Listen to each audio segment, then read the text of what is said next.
Well, that was silly.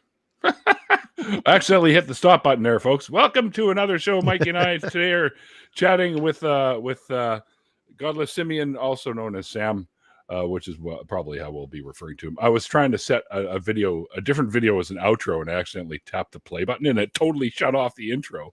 But anyway, so short intro. Hey, hello everyone. Welcome to Saturday, I guess.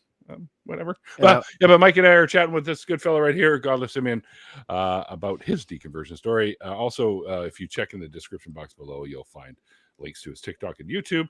YouTube he hasn't got it going yet, but he will. So I recommend maybe subscribing and waiting for the first video to drop, and we'll go from there.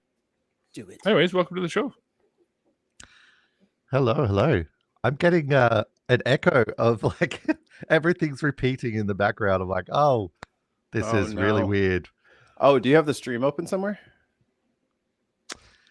You know what? I think I did. Hey, look at that. It's gone. No. Echo, go away.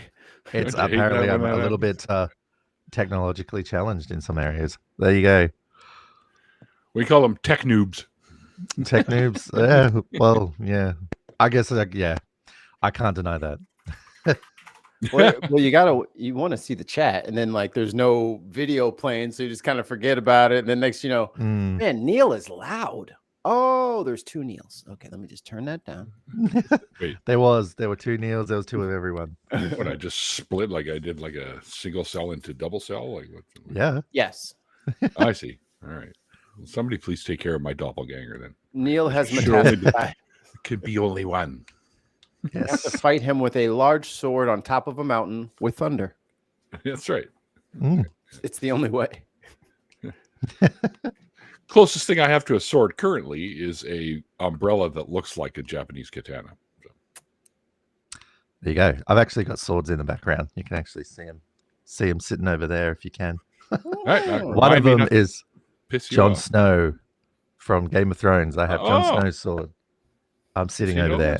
Does it have a name? He's running around without a sword? Yes, he is. Yeah, I stole it. Does it have a name? Is it like Oathbreaker or whatever the other one was? Like in the movie, or did I give it a name? No, either one. I don't know. In the series, I can't remember what it's called in the series. If they actually mention it, I have no idea. Looking. Oh, Jon Snow's sword is named Longclaw. Longclaw, that sounds right. Yep. And it is a Valerian steel sword. I named my penis.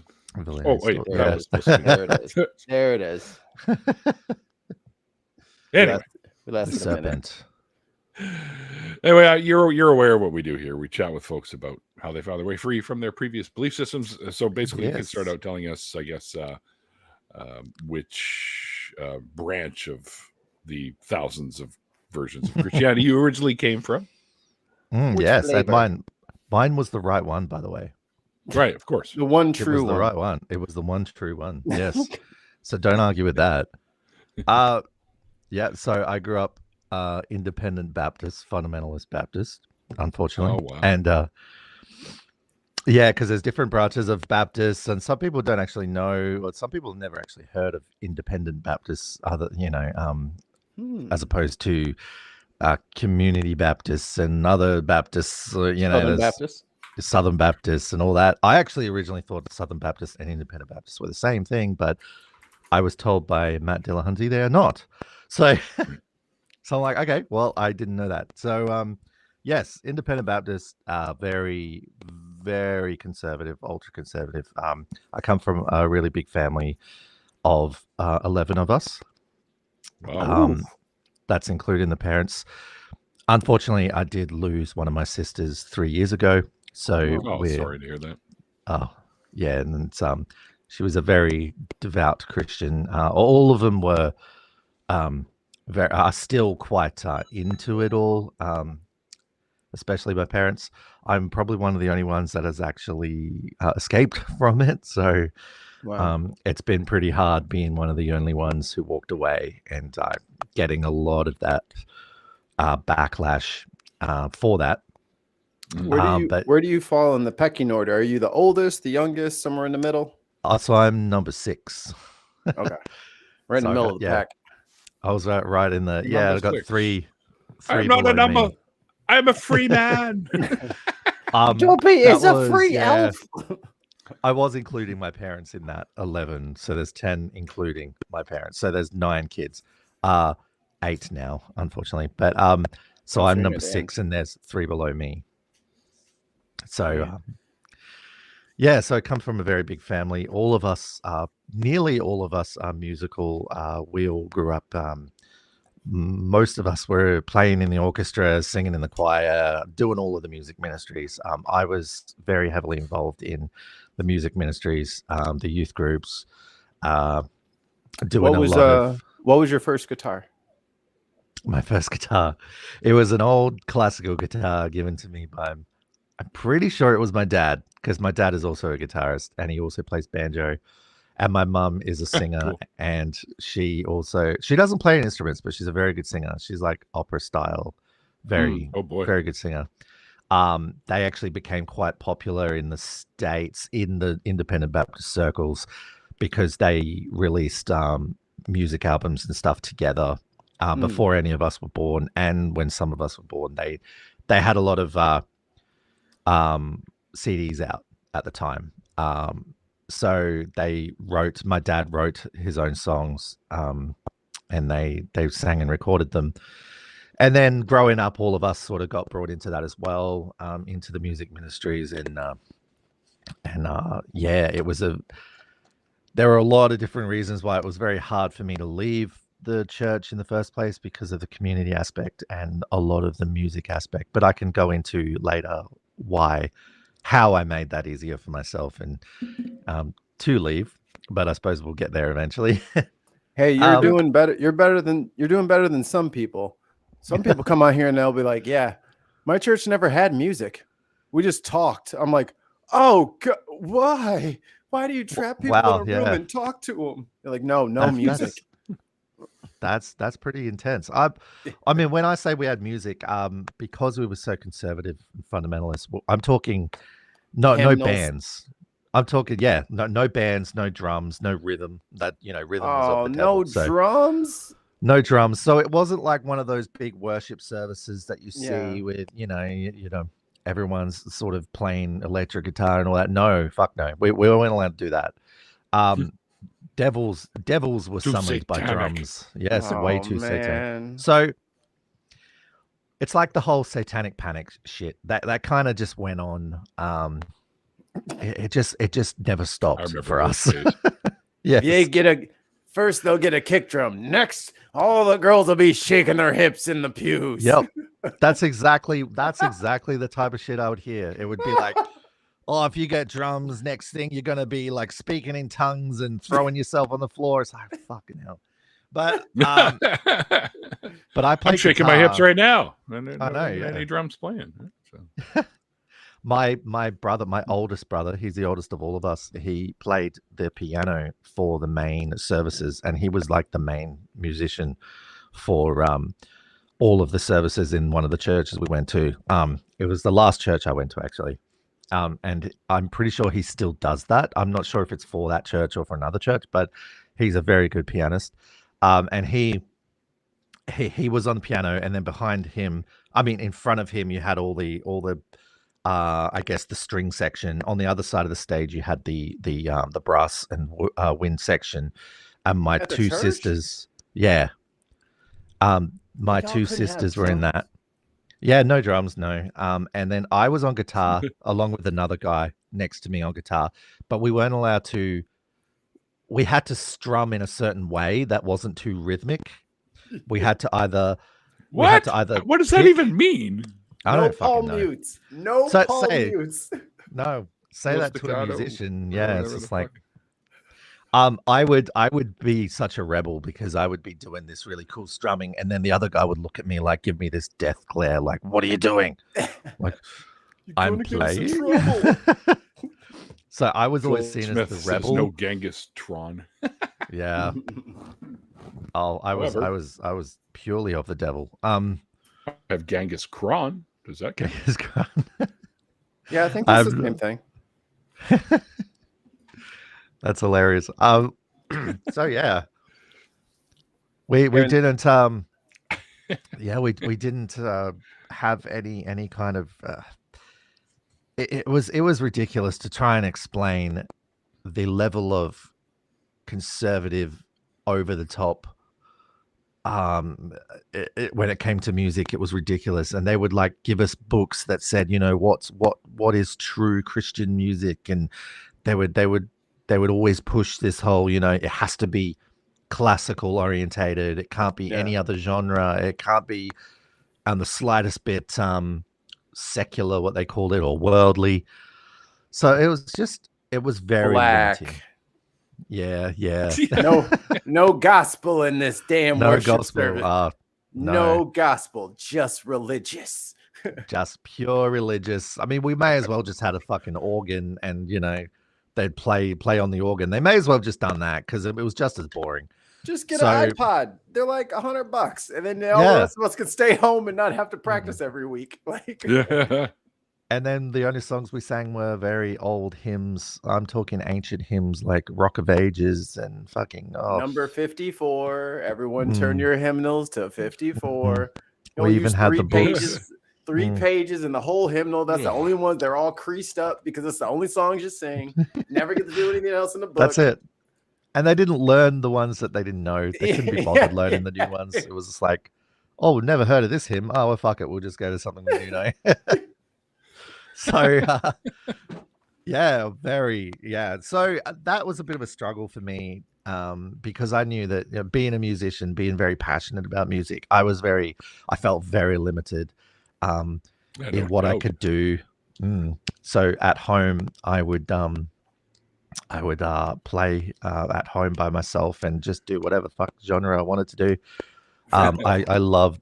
I loved bands like Fleetwood Mac and bands like that I would always all 70s rock, you know, classic 70s rock bands and stuff that I would always listen to in secret. Or in my car when I got my license, I would blast the music like crazy, because, you know, it was the only time I got to actually be alone and enjoy, you know, music. Did you have your own car? Did you have your own car? Or did you have like you got to drive like the family car sometimes? No, I was able to buy my own car for about $3,000 from one of the members of the church. Actually sold me the car. It was a shitty old 92 Pulsar, but it was fine. That's a great vehicle. What are you talking about? I didn't care. I didn't care. I was like, hey, give me a stereo system and I'm good. Because I was about to say, it's always the worst when you're sneaking listening to secular music and like you forget to change the radio station back. Yes. Or you leave your fucking CD in there. You're like, shit, that burned CD is not supposed to be in here right now. The amount of times one of my parents would get into my car and I'll turn the car on and it'd be blasting like fucking something like everything. One time it was blasting Disturbed. One of their songs, I can't remember what it was, and my dad got in the car and then the Disturbed like starts blasting. In the house, we're dropping police. Poor guy nearly had a heart with attack. The sickness. Get up, come on, get down. Yeah. You know what? It probably was that song, because that was one of my favorite ones. But my dad like freaked out. And then I'll be like, oh, that's just the radio. Don't worry about it. Yeah. It was just the radio. It's like flip it over to the AM station. Oh, what's this? Talk radio. Yeah. This traffic. That was back when I was hiding the fact that I was being a devil worshiper. Right. Yeah. Metal is very attractive. Oh, my dad thought that Keith Urban was of the devil, so you know. Keith Urban's a fucking Christian, so yeah, there you go. I always said that Keith Urban's a Christian. Why do you always say that? He's like, but he played rock music. It's like he doesn't play rock music; he plays country music. Like the blandest country. If you took all the flavor out of rock, that is country. It's just the husk, the crust of the PB&J. Oh, yeah. And as someone who came from listening to country a lot, and then I started getting into better genres, I would still say I cannot stand country. Can't stand it anymore. Who was the band that really like pierced the bubble where you're like, whoa, music does that? That definitely was Fleetwood Mac. And then Elton John. I know Elton John is not like heavy rock or anything, but he's sort of introduced more of his early stuff has some pretty tunes. It's like honky tonk piano rock. Exactly. So more like better piano styles other than the boring hymn styles. It was Elton John who sort of introduced me into that, and then I went into I think the bands I started listening to got heavier and heavier until like I was listening to metal a lot. Excellent. Yeah. I still love metal. I still love hard rock, heavy rock, but I still love 70s rock. I can't play those styles, like the metal styles. I can't play because I don't have that kind of voice. I can't sing like that.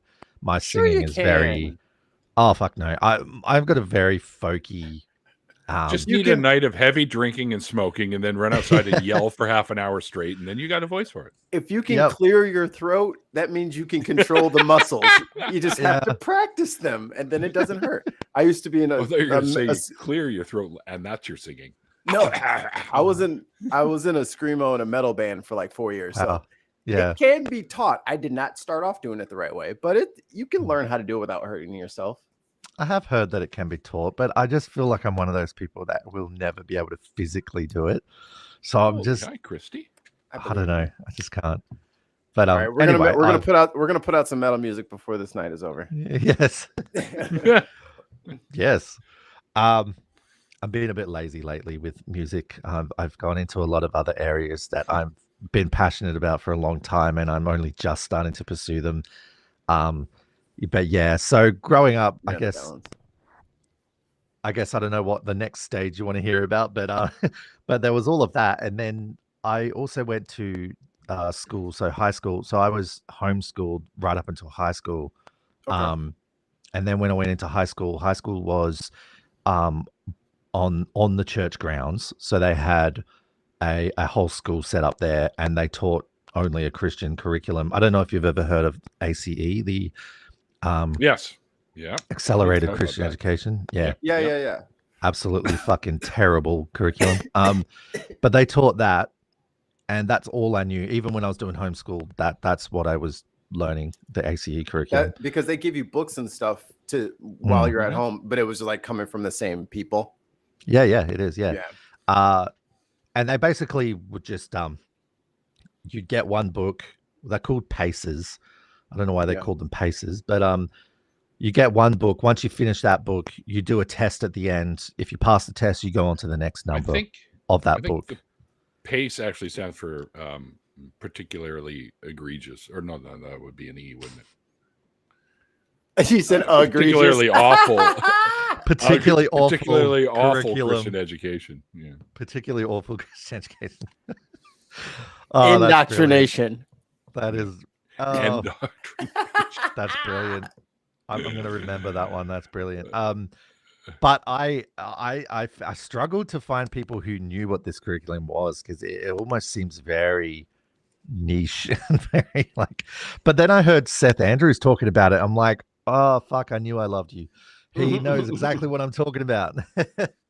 Careful about that guy. That guy will make you laugh every time. Yeah. Which is the worst thing that could happen. I know. I'll see him again. I'll let him know you're a big fan. I'm going to see him in probably 2 weeks, give or take. I try and call into those shows to talk to him, especially. But I can never really get through because they don't really let me through, because they only prioritize theists. So I'm just like, okay, that's fine. But I always just want to like say hi to him and like, you actually understand a bit of my background. Like, you actually understand the school I went to. Just be like, hi, I'm a theist. My name's Godless Simian. I mean, Sam. Godful Simian. Godful Simian. Yeah. Full of God Simian, yes. Although I wouldn't be calling myself a Simian, though. Because, we're not simians, right? We're not monkeys. Similar. the full of God serpent. The Godful similar. Similar. The Godful Adam. The tree of knowledge. The tree of knowledge. I found a funny picture I'm going to post on Blue Sky one of these days, but it's Adam and Eve's baby pictures. One's a pile of dirt and the other one's a rib. Just in the dirt. In its own dirt with a rib sticking out of it like a fork. Yep, that's awesome.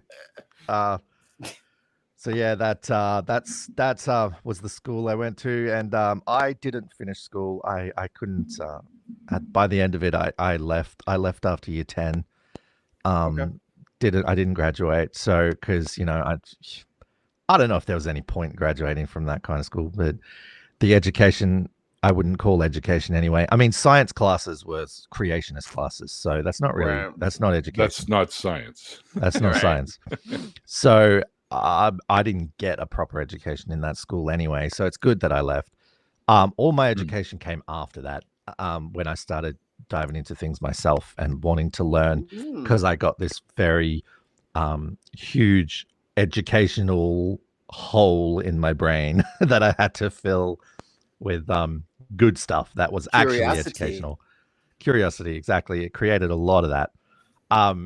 So I wanted to learn a lot more about evolution, the things that I was always taught not to look at. Evolution was a big one. As soon as I started looking into evolution, I cannot even explain how much the world just opened up for me. How things just made so much more sense. It's the foundation of so many modern medicine and sciences. Yeah. So. And of course, I didn't know that. I didn't know that evolution was basically, that evolution was a fact. It is used by many different, like you said, medicine for everything. Depends on the foundational principles of evolution. And of course, I didn't know that. And once I learned all of that, it was just incredible. The amount of, I felt like my brain was just like expanded, like physically felt it expand. Like it was just amazing. And then you became an angry atheist. Oh yeah. And then I was called angry all the time. Eric, cut it out. Don't give him an inch because they'll take 4.5 miles. It's cars. You always have to explain to people, why they're called angry atheists? It's like, wouldn't you be angry if you were fucking lied to your whole life? Yeah. Wasted my time. Wasted, thankfully I got out when I was about 23, 24, and I'm 35 now. So it's good that I didn't have to waste 30, 40, 50 years on that shit. So, I know some people aren't as lucky. I hear about people who reach over the age of 50 and then they leave. And I'm just like, if I wasted that many years, I would be devastated. It's sunken cost fallacy. Some people just stay in. They know damn well they figured it out like after year 20, but they're like, shit, I'm 20 years in. I'm about to be a deacon. My parents praise just hit, Jesus. yeah, well, my parents just hit 70. But one of them's 70, the other one's 69, and and they're still in it, deep into it. Yeah. There's a lot of sunk cost there. They're definitely not gonna leave, and I'm not expecting them to. But and then they're like the entire social structure is the church. Like all of their closest friends and their friends will be mad if they say they don't believe anymore. So then it's like, I can't go to Billy's house. I can't go to Janet's house. Then the Johnsons are going to be furious with us. And then so there's a lot of costs. We can't. Oh yeah. Guess we'll have to sell the bass amp. I mean, I bought that so I could do praise and worship service. That'll be useless. Yeah. So no, we weren't lose allowed a lot. to have Telling any the truth. No, we weren't allowed to have amps. No. Oh my. Are you sure this wasn't a dark, horrible cult to punish musicians? You know what? I do refer to it as a cult. I honestly do. Because some of the shit, like even this, it is very cultish. No, I couldn't have bass amps. I couldn't have guitar amps. We just had to play the guitars as they were. Even if you had a non-electric a pickup, or even if you had a pickup in your acoustic, you still couldn't plug it in. Because you might amplify the voice of Satan if you do that. So exactly. Yeah. Like clearly Satan uses radio waves. Yeah. So I've, no, there were no amps. I forgot where I was. I forgot where I was. That just reminds me of, I can't, what the hell is the comedian that said that? I think it was, I can't remember who it was, but he says, this whole thing about how the devil writes all rock songs. He's like, I could just see Beelzebub down there in the bells of hell going, I need a new rock song. Let's see. We are the world. We are the children. Yeah, that'll do it. Yep, that's it. Add some drums and you're golden. sunken cost is where we were, and then I interrupted you. I went back and looked. Oh, that's okay. Feel free to ask as many questions you want because it actually Damn helps you me. and your interrupting. It helps me guide what I'm saying. Otherwise, I go on tangents. But yeah, tangents on this show? No, come on. So if you look at the little star formation back, yeah, suddenly you're Neil deGrasse Tyson. Yes, I tell everybody that's my real dad. Yeah. That's awesome. Mine too. I just ended up with a melanin issue. It's a condition. You guys shouldn't stare at him. I'm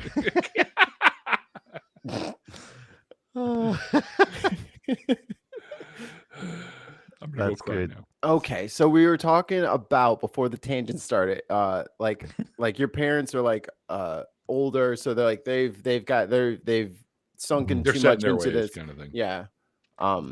Yes. And that's kind of where we were at.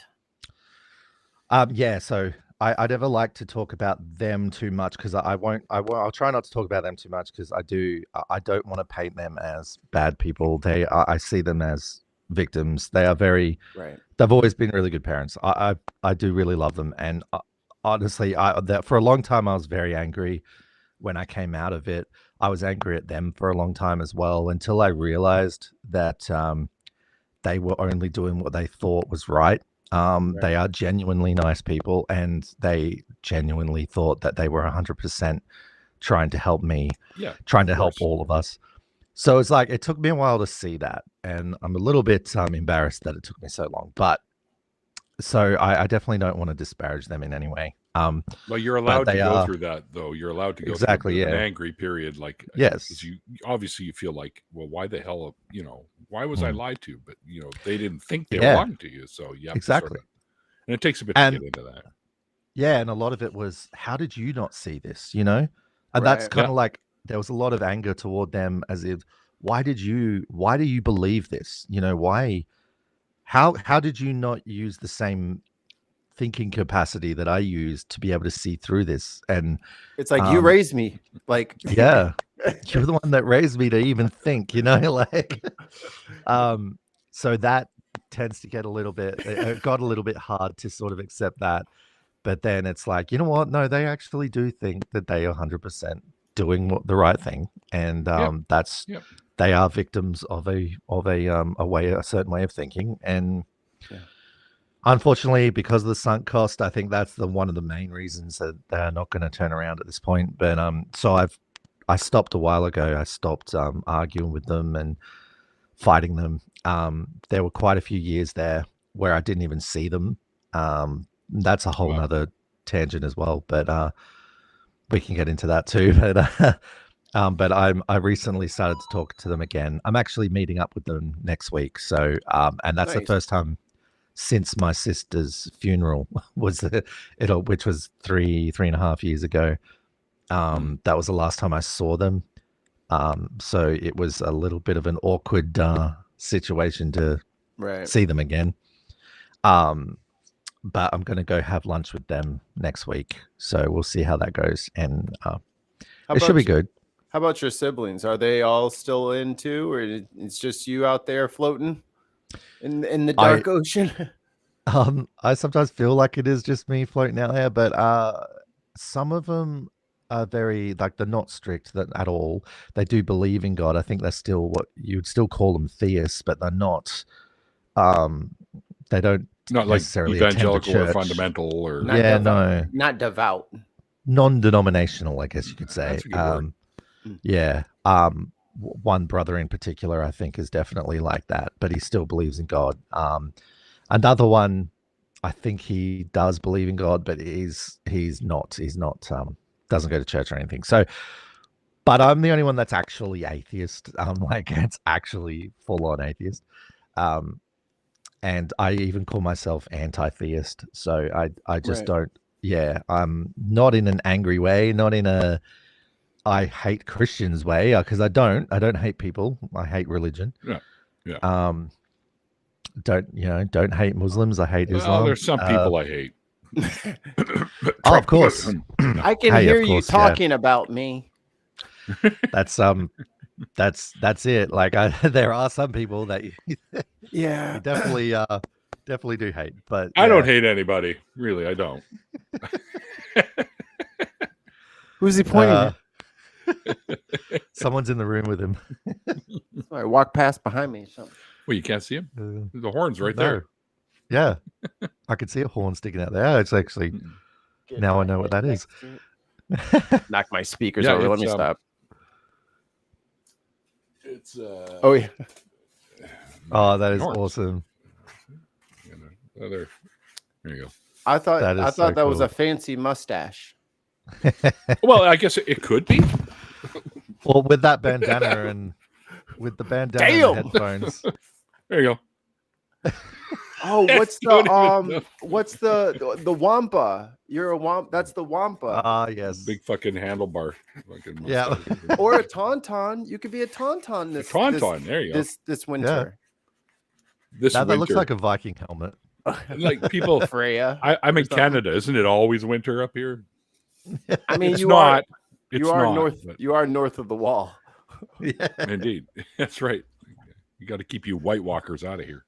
I know. Isn't it weird? Like the people in the north have to keep the damn daywalkers out of this shit. And it's us because we're bad. Sorry, guys. Apologies. We're working on it. We're in a rebuild year. Apparently, there's a lot of people starting to fucking not want Trump in power anymore. Like people that were originally on his team. So, oh no, are they? Oh no, no. Are they breaking? That's starting to happen. Oh no, I hope you guys don't go to the Bin Podcast Network and catch all the foibles that the Trump administration is making. No, do that almost every day of the week. They got a really good thing going on there. I'd be so bad if like somebody just kept telling MAGA every time Trump was screwing them over. And like tag them in the post and shit. That'd be so bad. You in Canada too, Mikey? Or not yet? Not yet. Not yet. I'm sure I'll be booted out of here soon. Well, I'm glad. Get a letter telling me to self-deport. Yeah. I saw a post from one of my mom's sister's daughter, who just got her U.S. citizenship, and I want to respond to that picture. Or that whole thing, her thing on, and it said, "Oh, great, just in time to be deported." Yeah, I'm about to say, try to get your money back. Yeah. Oh, she married a guy from Boston, so. I can't. Sounds like a fucking nightmare over there. It really does. I'm definitely feel for you. We are definitely Canada is definitely the apartment over the crack house. Yeah. Let us in, man. You got running water up there, Neil. Yep, giant tap. Right? That huge we tap. Just want to borrow some water, Neil. Open the door. Next week, it's my turn to watch over the tap for a week. Anyway, back to the story. Anyway. Back to the pile. Yeah. I keep wanting to jump topics, but it's like it won't be in chronological order. That's fine. That's fine. It's your story. You can tell however you want. Leave it as a puzzle for the viewers to put together. Yeah, they're not entitled to a linear story. They might have to do some work here. Try to keep it as linear as possible, but I don't think that's going to happen. So one of the other biggest issues I had, like after I sort of had all the questions about the music side of things and thinking, oh, this doesn't make sense. This is stupid. Like, why would God want us to not strive for excellence? You know, they were always talked about that. That was one of the biggest catchphrases of the music ministry, was striving for excellence. And it's like, well, if we can't progress with our abilities and play better and sing better, how is that progressing? How is that striving for the best that you can do? So that was something that never made sense to me in that sense. But keep it in mind, this whole time there was something else I was hiding inside that I knew was wrong, and knew as in that's what they brainwashed me to think. Was that I've known that I was attracted to other men since I was 12 years old. So it was something that I've been seems kind of late pushed as a bloomer like that. late. Oh, really? Yeah. I always thought it was early. There you go. No. Since I grew up with a guy that I knew was, I guess you would say, gay. Yeah. Since he knew since he was about 5 or 6 years old. That's insane. Yeah. How do you even have those thoughts that early? Like, I don't know, but he just knew. He just knew that. I remember being young, even at the age of like 5, 6, or 7 years old, and thinking that girl was cute. But I guess he had the same thoughts, but about some of his classmates, right? So yeah. I mean, I think I had to defend him from getting his ass kicked a few times, to be honest, back then. Yeah. So. And then I got my ass kicked, but he didn't, and that's what the whole thing was. That was the point. Yeah. There was this one girl in one of the churches who I guess I was just fascinated with her, but it wasn't in any way like that. It was more like I thought she was cool. And my parents were, so happy that I liked this girl. Because they had always had a suspicion about me, like my whole fucking life. They had a suspicion about it. Yeah. So when I showed interest in this girl, they definitely took a big breath, big sigh of relief there.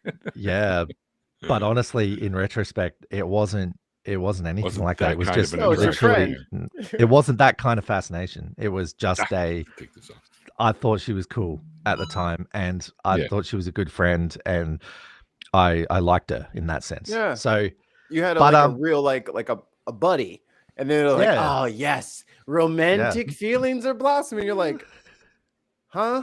Me? Huh? Yeah, that was like romantic. What the fuck? Yeah. No, I just wanted to hang out. Yeah, and yeah. So it was really hard to sort of. I didn't actually end up telling anyone until I was.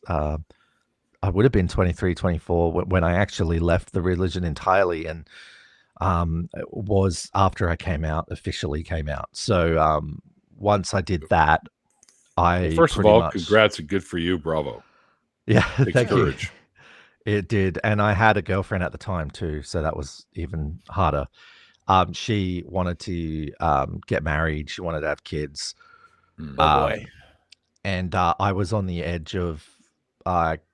I had a feeling she was going to propose at one stage, and I'm just like, yeah, this is getting too far. Pull the cord. I knew, I had to pull the cord. I just had to. It was the messiest thing ever.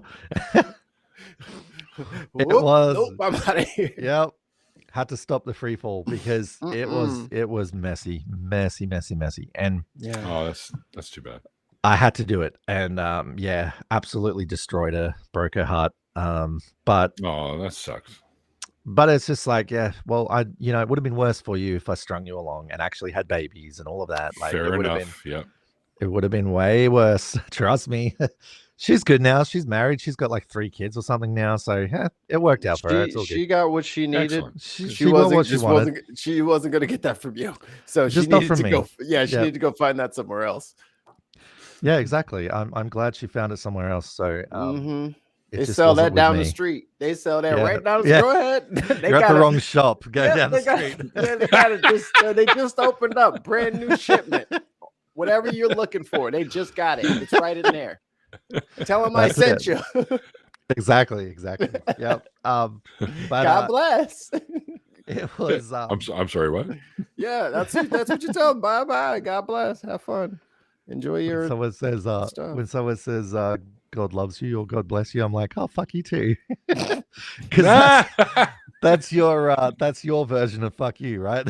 Bless your heart. Yeah, that's a bless your heart. That's the southern polite fuck you. Yeah, exactly. Oh, bless your heart. Oh, bless you. Yeah, fuck you too. It's like, oh, you dirty mothers. But so after I came out, made it official, and I got a lot of backlash, as you can imagine. Unfortunately, my parents they did not take it well.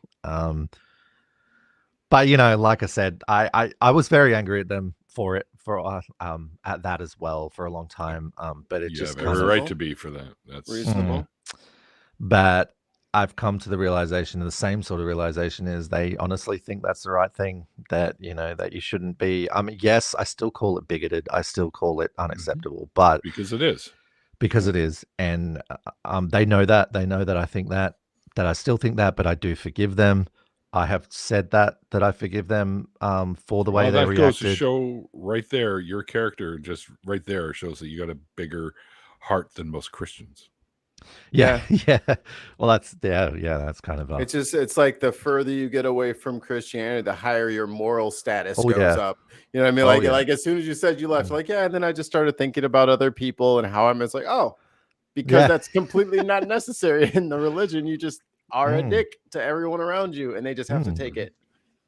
And hey, just another little tangent off of that. When I started learning, I used to have absolutely no respect for other animals, because we were always taught that they were lesser creatures, that we would had dominance over them, that they were basically just nothing. And that's what creationism stand next to a grizzly bear and say, hey, you're a lesser creature, and watch them demolish you right there.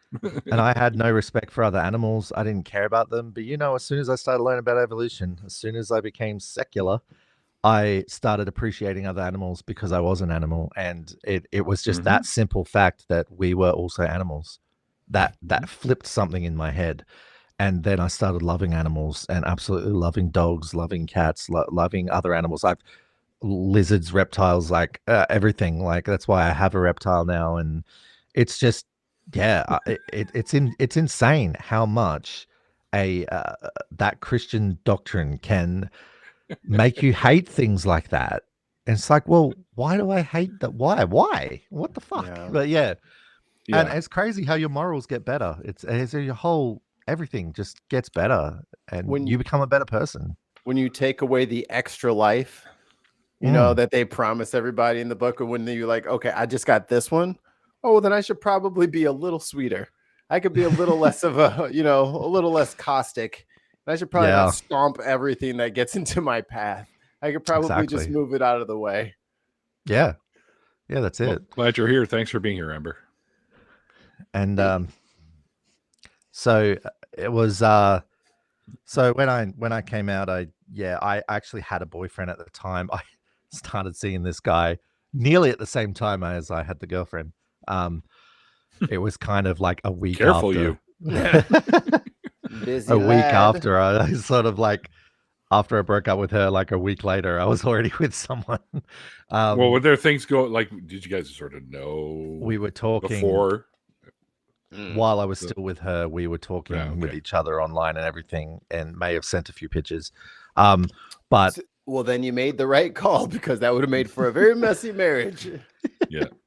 Yes, it would have. I would have had to have two phones. But yeah, like up in the vents, like Heisenberg and Breaking Bad. Oh yeah, that would have been me. That absolutely would have been me. Yeah. But life, exhausting. But that relationship only lasted for a few months because he was fucking crazy. But and then he had That's crazy if you're watching. He had so many issues. Don't be crazy. He was that would not have worked out in any sense. But then I met another guy on Tinder, of all places. And we're still together after nearly 11 years. So wow, congrats. Awesome. Yeah, so cool. He's actually upstairs right now. Just like, I don't know what he's doing. Watching Netflix ear to the floor. Is he talking about me yet? He's probably in the live chat, like, say something. Yeah, no, he's definitely not listening. He's not into any of this. He's not into. I try not to talk about religion or anything to him, because he grew up completely secular. His whole family's secular. They had absolutely nothing to do with religion. They don't even know anything about it. Yeah, to them it's just some boring, stupid shit that doesn't matter. Yes, they don't really understand how important it is that people need to stop following this shit. But if that's how you're raised, you know, you don't know any better. You're just like, yeah, religion's just some stupid thing that people follow. We just live our lives. That's pretty much how he grew up. So he doesn't understand any of that. So I try and talk about that with other people, or get it all off my chest by going on social media. There you go. It's like, so they don't believe in the imaginary book that the other imaginary book people like? Wow. Cool. I know, I'm gonna it's a watch big Game deal. of Thrones. Big deal. Yeah. Just give me my Netflix. I don't care about that shit. Yeah. I can't blame him. Can't blame him at all. I wish I had that life, but yeah. Oops. But here we be. Where was I? Well, I want to know, like, what was the first sort of moment when you realized that you were believing in something that wasn't really true? It was hearing some counter arguments against creationism. That was the initial spark. But honestly, the initial reason why I deconverted was because of the response I received after coming out. So that was the main crux of me wanting to leave the religion itself, not necessarily. I've heard that before.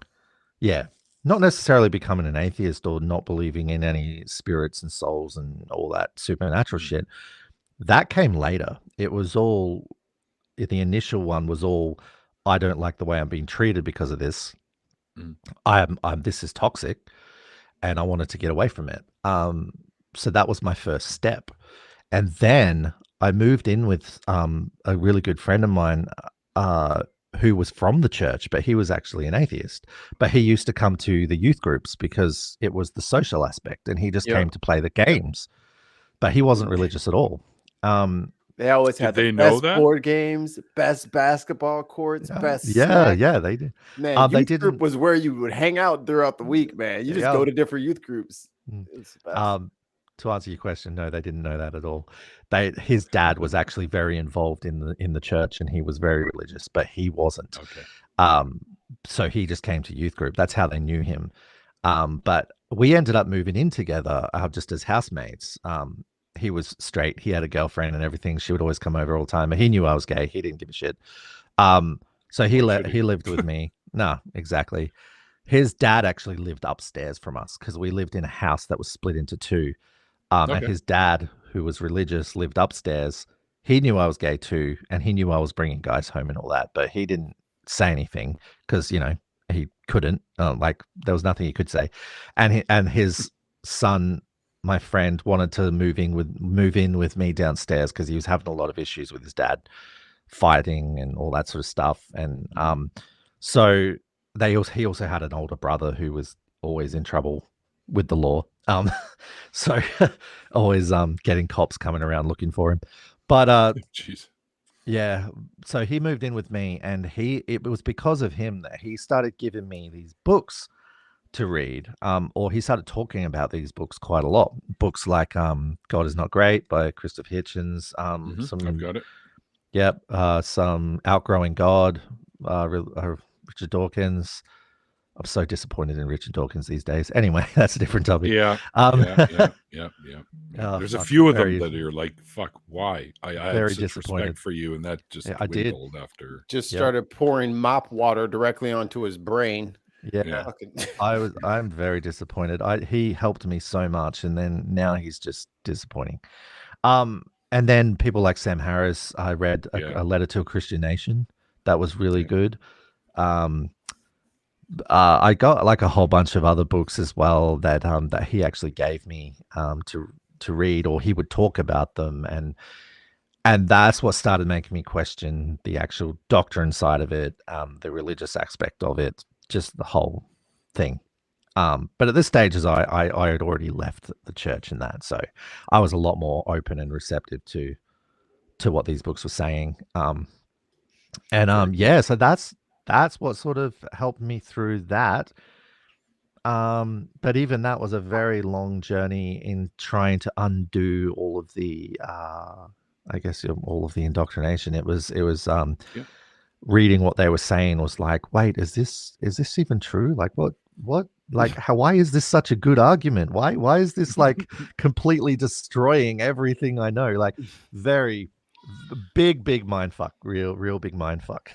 But now it's as clear as day. But back then, it was very conflicting, as I'm sure anyone who's been through that would know. I've got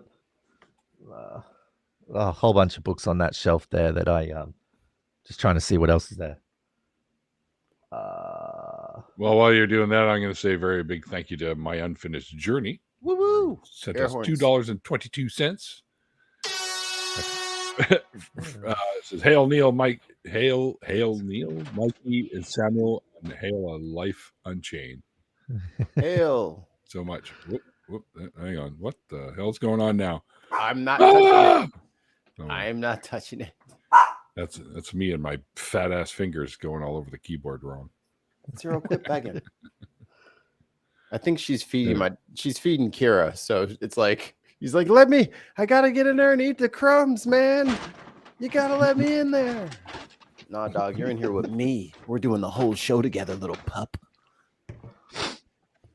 So one of my favorite books. Nose under the bottom of the door. I can smell it. I can smell Cheerios. Which book is that? This is one of my favorites. Ooh. The Counter Creationism Handbook. Oh yes. Yeah. That's that one was just the biggest eye opener ever. It was just wow. The one that really blew my mind was the one of the biggest creationist arguments that I had always heard for the flood was the seashells at the top of the Himalayas or something. Yeah. And then learning about plate tectonics and and how that was actually once the seafloor, and it everybody all went up. King of the pile of shit. Is that what it is? King of made up stories? King of what? All of the above. King of the pedophile. Never mind. King of the pedophiles.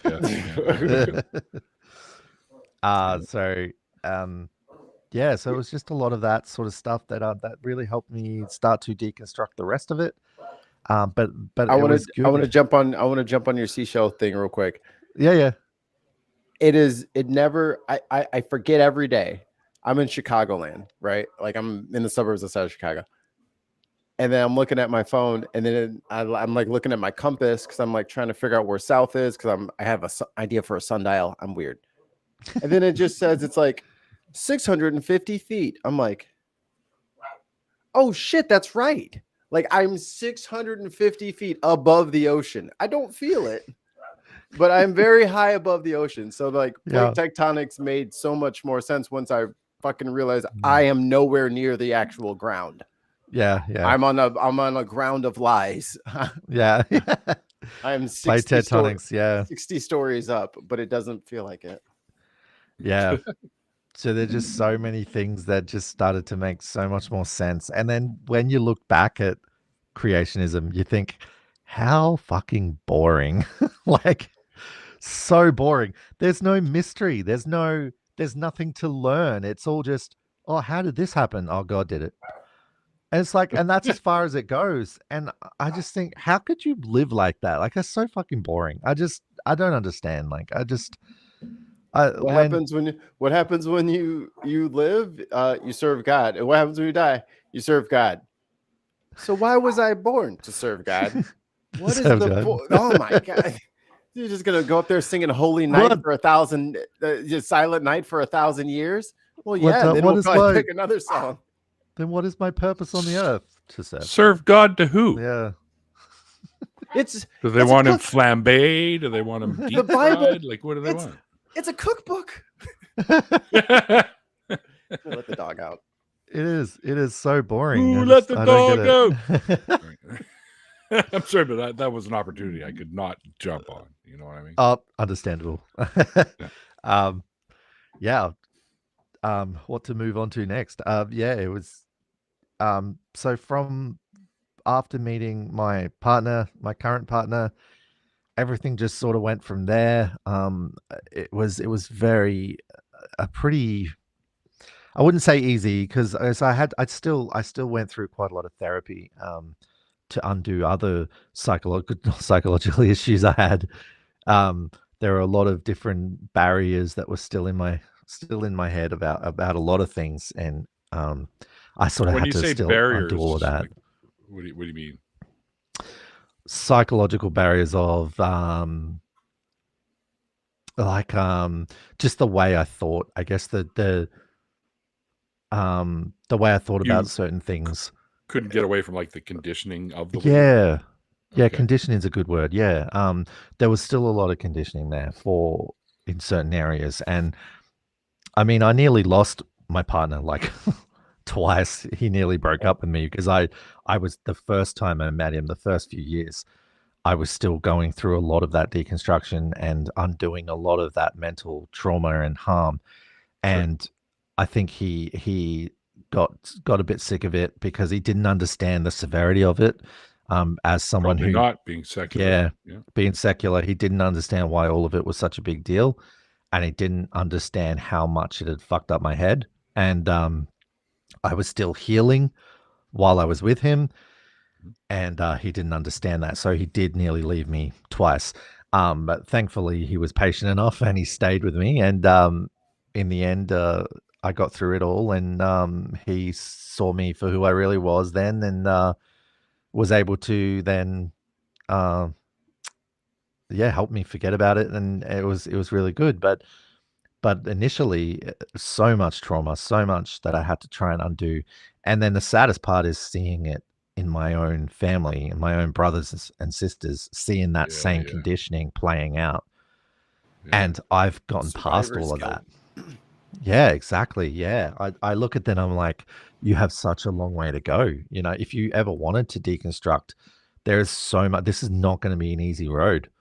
And I could just see that for them, because I know how hard it was for me. And it's just like, I honestly feel sorry for them if they ever deconstruct, because it's going to be fucking hard. Very, because you've gone through it. However, you might want to take this angle as well. Because you've gone through it, you could be there for them. Yeah.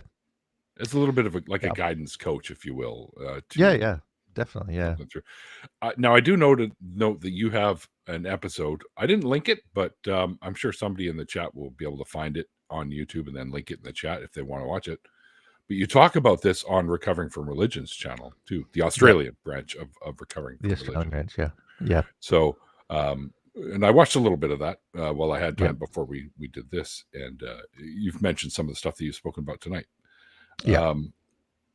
So I recommend you folks, if you want to see sort of like another version of this, you can check out that one for sure. I'm not sure. Yeah.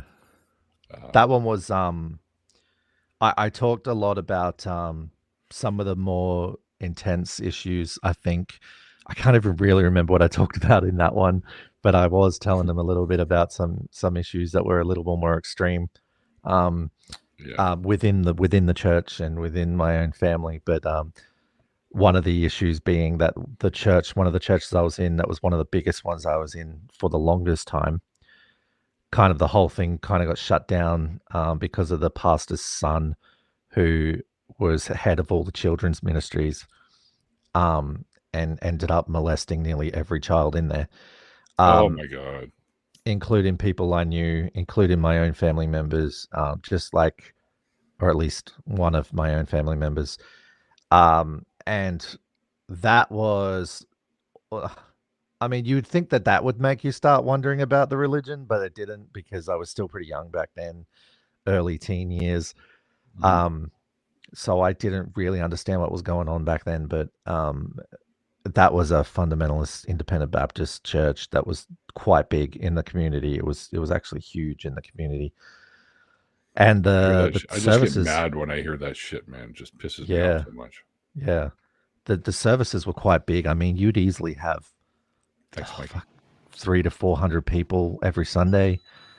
And that was big considering our denomination, because our denomination was pretty niche and pretty backwards. Not many people actually really liked it. So if you get 300 people on a Sunday, that's massive. Right.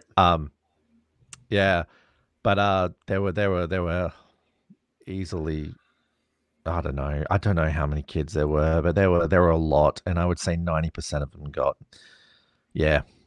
done by this guy. So it was pretty fucked up, that whole situation. The whole church closed down. He went to prison, thankfully. Good. Good. Where he fucking belongs. Sometimes they don't. Only for 2 years. Wow. Got let out on good behavior. And now he's a permanent member of a church that my uncle is the pastor of. and he's a member there.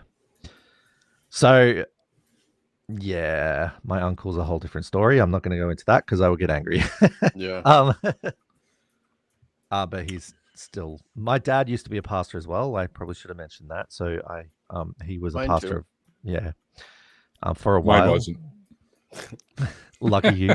Well, if he was to go that rude, he would have been a rabbi. So yeah. You're not part of the PK club, Neil? No. The PK or RK. Sorry if I'm jumping around a bit. It's okay. We've actually come up to an hour, which is generally how long these shows go. So if you've got some important points you want to make them now. Because then we do the after party, and you can talk a little bit more about it in the after party if you want to. Did you get the other super chat? I'm going to. I know it's there. Yeah. Okay. Yeah. Cool. And the link to that other video is in the chat if you guys want to go check it out. Yes. Yeah, I'll do that now. So my unfinished sock. Don't destroy a sense of wonder. Like and share. Thank you so much for that. Yeah. Do it. We're at 8 likes. What's going on right now? Yeah. I guess the coming out part was definitely a big part. There was a whole issue. There was something I was going to talk about going through puberty and all of that, and the sexual repression and stuff that I went through. It was all on top of knowing I was gay and being sexually repressed, and because of the religion, they had all these. I don't even know how to explain it. That just you couldn't even talk about sex. You couldn't even talk about anything that was remotely anything to do with your body or anything like that. So you can imagine a kid going through puberty not knowing anything about any of this or even what's happening to your body. Like, you don't get told. There's no sex ed. There's nothing like that. It's all just you touch yourself. God's gonna hate you for it. Lava really? For a million years. Let me smear my hand all over there right now. Fuck you. Yeah. No touching yourself. I remember puberty. Yeah. I thought I got my first pubic hair until I peed out of it. Wait a minute. Sorry, folks. I'm being disgusting. I know. One of those switches in my head that keeps going off. So. Puberty is disgusting. So it's a disgusting stage. Let me just say this about puberty so that everybody doesn't feel uncomfortable. Who knew while you were going through puberty that you smelled so bad? Like, you just have a general musk about you. Like, teenage boys smell like buffalo coming around like the wild. Like, they just smell like wild animals. Yu-Gi-Oh tournament. You know what I mean? It's like they're in ruts. It's like they're in a rut for like 6 months. It's just like, hey man, you been outside? 6 months? Yeah, I know. You for 6 years. 5 minutes you was outside? Damn, son. Did you miss any dirt out there? Why do you smell like just dirt? It just smell horrible. Smelly boys. Why do you smell like the compost heap out back? Yeah. You just smell like sweat that lives. Like, I don't understand. Sentient sweat.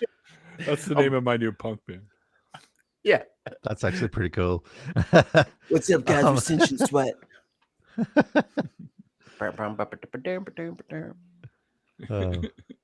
Yeah. Honestly, I don't know. I don't know what else I can really go. A few other topics that would take too long to go through. So we can bring probably should have got to them earlier. If you're all right with that. Are you good for the after party for a little bit? Okay. Yeah. I mean, it's time for the final question there for you. Oh yeah. Please go ahead. The final question.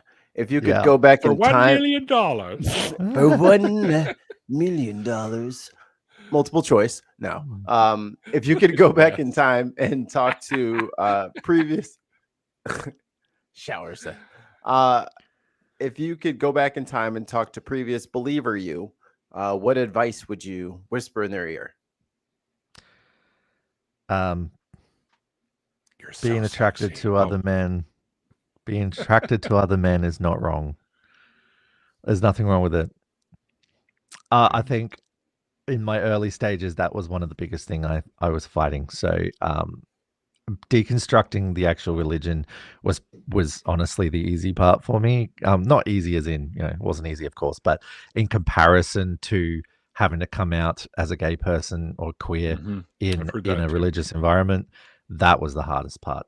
So that was like this big, cloud over my brain, was that the whole time, was knowing that I liked something that was considered abhorrent, that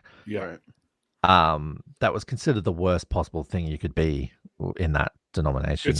To them, it's like a double punch, because now you're saying you're not a believer and you're gay. So exactly. To them, it's like you're going, puh. Yep. But so it makes it that much harder. But everyone's mad at him. Meanwhile, back at the ranch, homeboy done molested the whole damn Vacation Bible School, and it's like, exactly.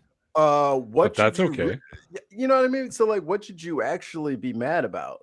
Someone minding their own goddamn business, or a goddamn predator amongst the sheep? Like, oh no, trust me, it wouldn't be an exaggeration to say that being gay was considered worse than being into kids. So there's nothing wrong with eating shrimp either. Yeah, apparently. It's kind of not on the same level, but Yeah. So I think I would say that to myself, would just be to try and ease my own mind about the thing that I knew that I was, like, this is okay. This is not something the person you knew. Well, yeah. Unless you remember the Fantastic Four, I don't know. I'm wording it in a way that I thought of back then. So I thought, there was this thing that I was, and it was, if I could tell myself this thing that you think you are is completely natural and completely normal, and helping myself understand that, I think it would have made things a lot easier for me. So I would definitely have to say that. Yeah. For sure. Yeah. Incorrect. The correct answer. What? No, I'm just kidding. I didn't win the million. Let the balloons drop, everybody. The confetti. The lights do the thing. Well, first and foremost, kudos to you for finding your way free from that horrible belief system. Wait, I got a button for that. Thank you. And accepting who you really are and coming out as you really are. Yeah. Thank you.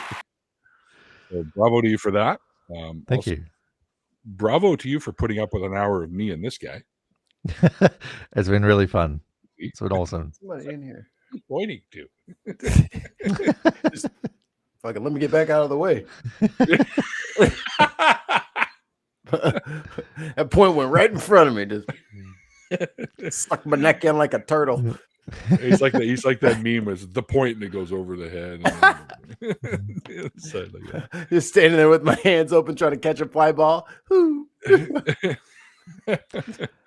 There's nothing easier than deconstructing a traumatic journey in such a good environment as this. So it's it makes it easy. Thank you. Oh yeah, we try to bring a little levity because it does help.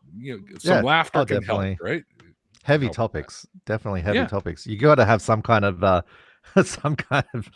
laughter in there, and that's why I buttered you up with the guitar talk in the beginning. Yeah. That always helps. That definitely helps. Tons of Mike says over on Twitch, he says 1 hour of Mikey's like 6 hours with regular people. In a good way, I'm sure. In a good way. Just factually, it's just I'm a lot. I visited him a few years back, and it felt like I was there for a year. So I had to start charging them rent. Yeah. Yep. It's been 2 days, man. What the fuck is this shit? Where did you want me to work? Like I don't have a job. I don't even have a job here. What do you want? Rent? I'm a guest. Yes. They kept getting attacked by his cats while I was trying to sleep on the couch. Well, you shouldn't have pet him. If you would have just been mean to him like me, he would have left you alone. But he doesn't leave me alone either. He'll probably crawl up on the dust. Too nice. In a minute. It's a fair point. He likes. All right. We are going to do an after party, so I hope you can stick around for that, Samuel. Yeah. Yep. Well, I mean, we'll take a bit of a break so you can do a bio break or grab a snack or refill your coffee because I know it's still morning over there. Yes. And then I'll send you another link. We'll jump into an after party. And if any of you guys out there in one chat want to jump in the after party, just let me know through Blue Sky or email or whatever other social media platform you happen to have stalked me on. It's fine by me. You can send me a message. And